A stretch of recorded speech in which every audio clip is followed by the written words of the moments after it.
Sa kabanata nga na ito, dito nga natin mapapanood ang simula ng pinakamalaking misyon nila Jing.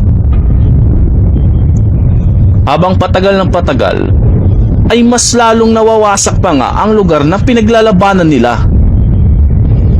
Ngunit, maliit na bahagi lamang ng Dark Continent ang lugar na ito.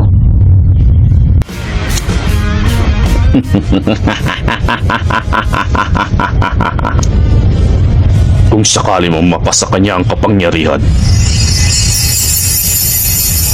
wala nang ibang paraan kundi ipaubaya kila Jing ang pagkakataon at sa iba niya pang kasamahan.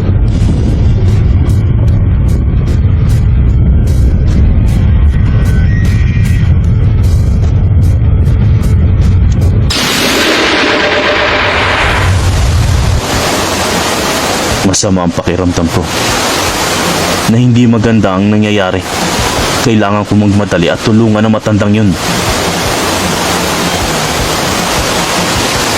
Hanggang ngayon, hindi ko pa rin alam ang nangyayari sa banda ron. Pero dahil sa sinabi ni Jing, may kutob akong mukhang hindi maganda.